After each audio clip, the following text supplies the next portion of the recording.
Good morning. Good morning.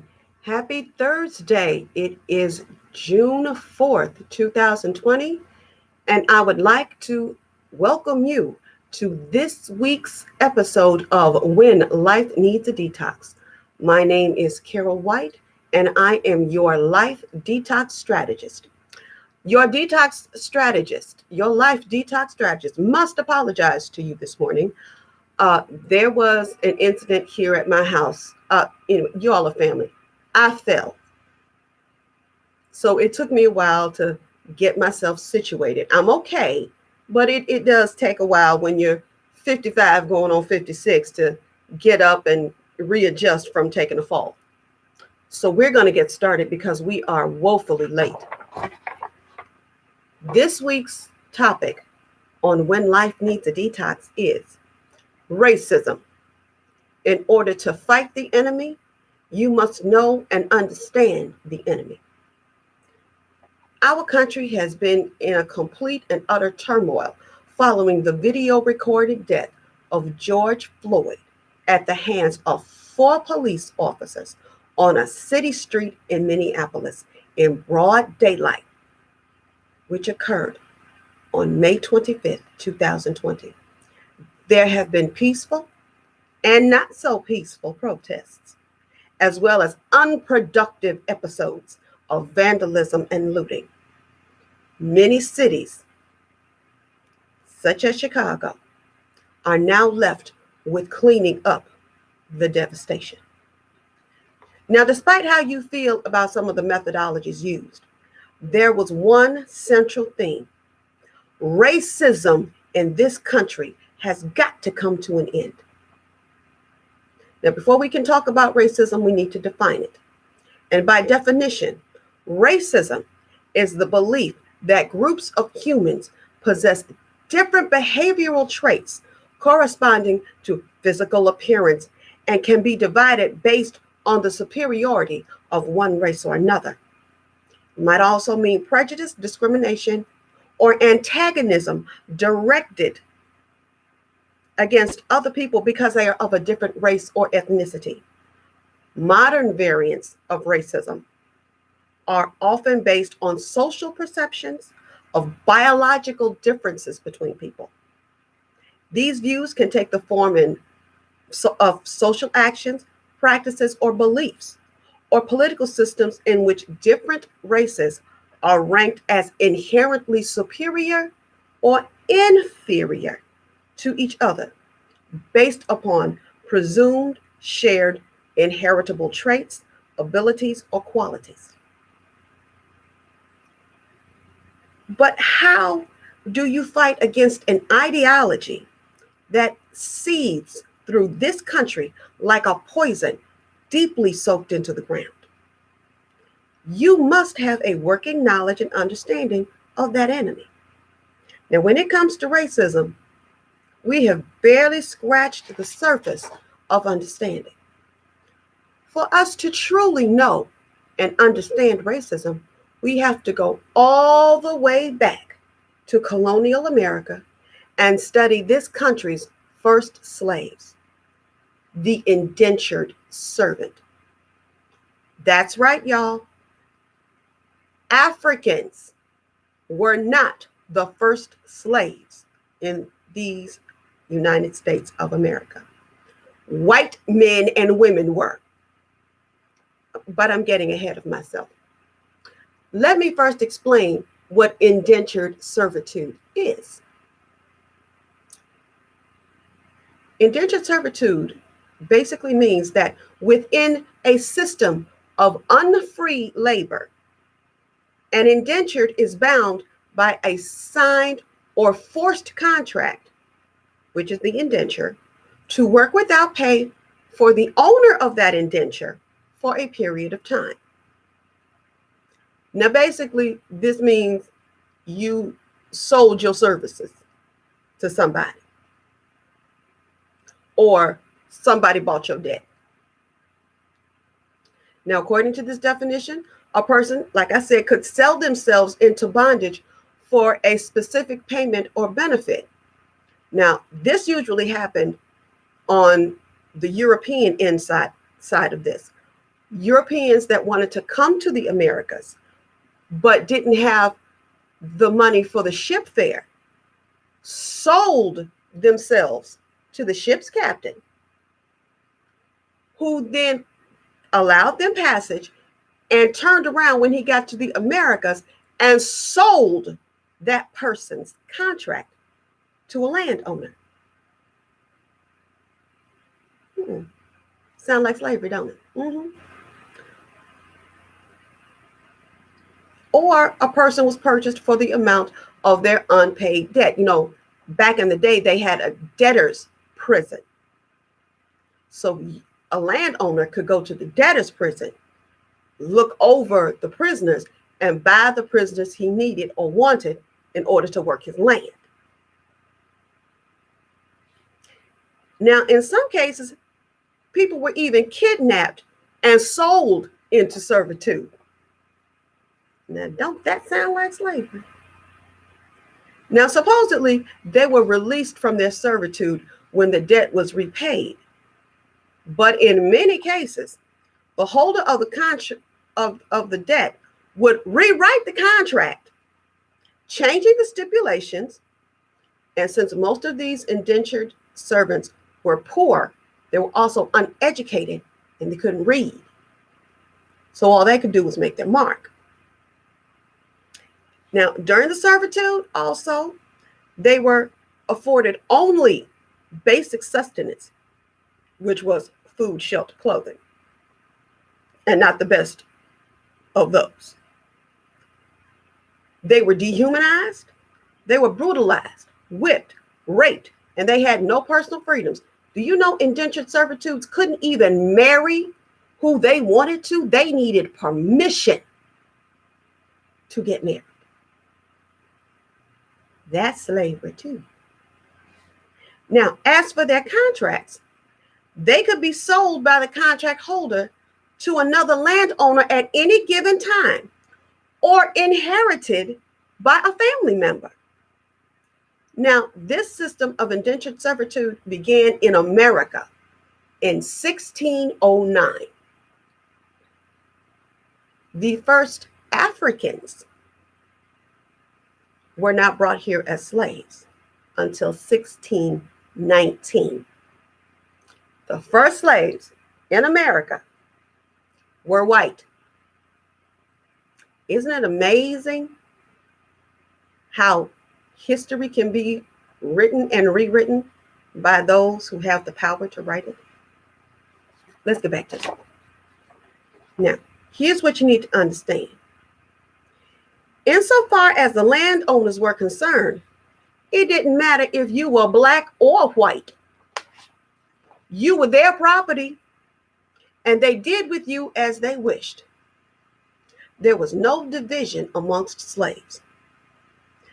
And there's another thing I want to bring up when we're talking about personal freedoms that the indentured servants did not have, same as the slaves. If an indentured servant chose to run away and they were caught, the courts did not necessarily uphold the contract.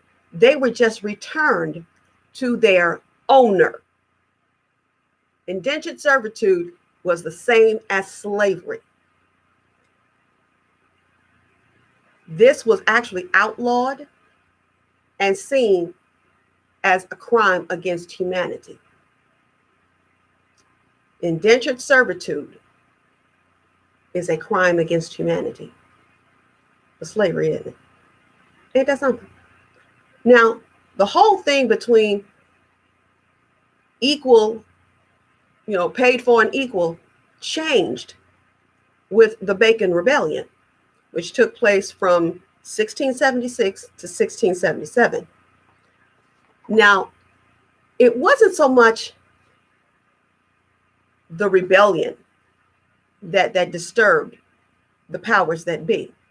Because, see, rebellion and wars happen all the time because everybody that has money or wants money will start a rebellion. And rebellions are only about three things: money, position, power. War is about three things: money, position, power. So it didn't bother them so much that there was a rebellion. What bothered them about the Bacon Rebellion was that white and black slaves fought side by side, equal in the eyes of the landowners.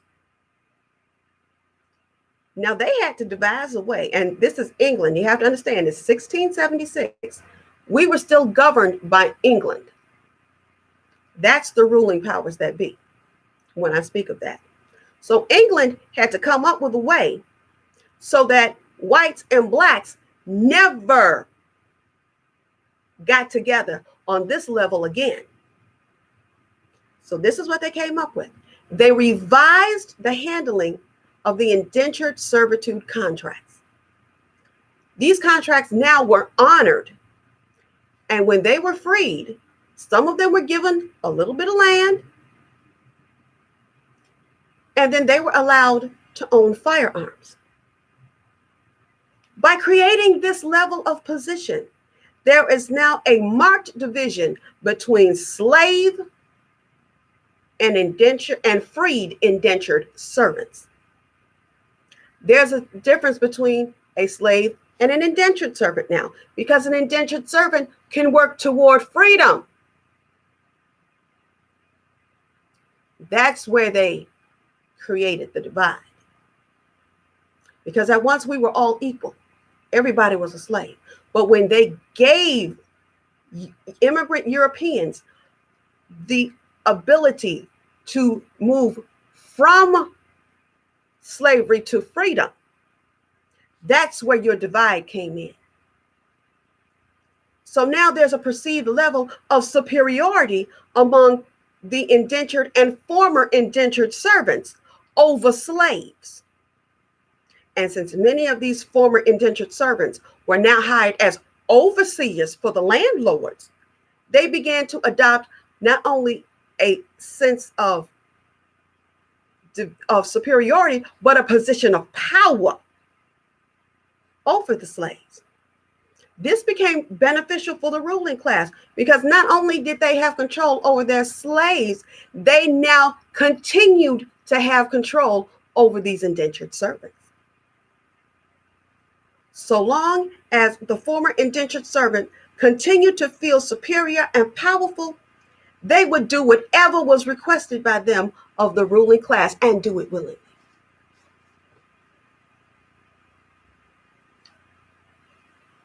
Now, if you can understand the origin of racism, if you can look into this window of knowledge that is presented to you, you will be better equipped to fight against it and even destroy it.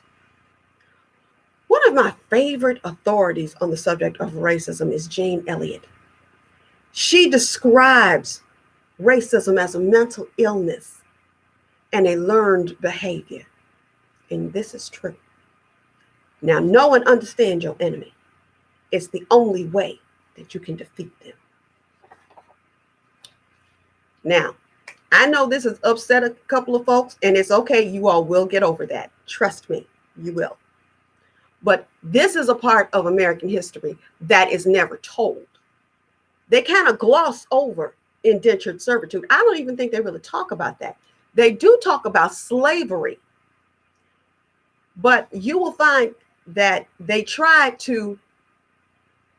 are trying to diminish slavery in the history books to come. And they're trying to use indentured servitude.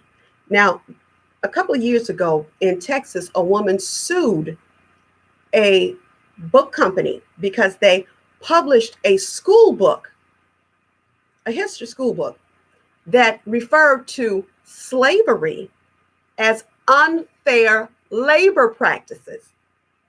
Now, that covers indentured servitude. That doesn't cover you going to another country, kidnapping people, putting them in chains, taking them across the ocean, bringing them to America, and selling them to the highest bidder. That's slavery. When these people sold themselves so that they could get over here, they sold their services, Now that was unfair labor practices. That's indentured servitude. They are now one in the same. Since England created the divide, we're going to continue to have the divide. And mothers, fathers, parents, watch your kids' history books, because they're going to try to gloss over the fact that slavery existed in this country. And I don't care how hard they try, they can't. But I'm going to get back to the point. I just had to get that out of my system.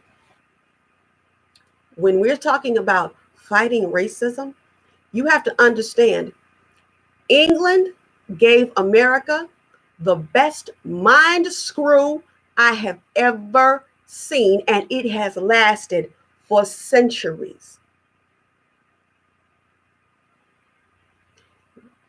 They gave a mind screw to the immigrants. You're better than them. We're going to allow you to work toward freedom. They did a mind screw on us. You were kings, queens, architects, lawyers, doctors, philosophers. We're going to strip that from you and make you nothing. They did a mind screw on us that is unbelievable. But we know better now. And because we know better, it is time for us to do better. We must understand the origins of racism. We have to understand and learn about this enemy if we're going to defeat it. And that is my episode for this week. I want to thank you all so very much for joining me and listening to what I have to say.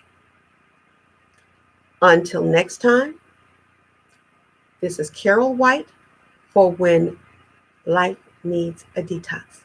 I love you guys to the moon and back. I pray your health and safety. Be safe.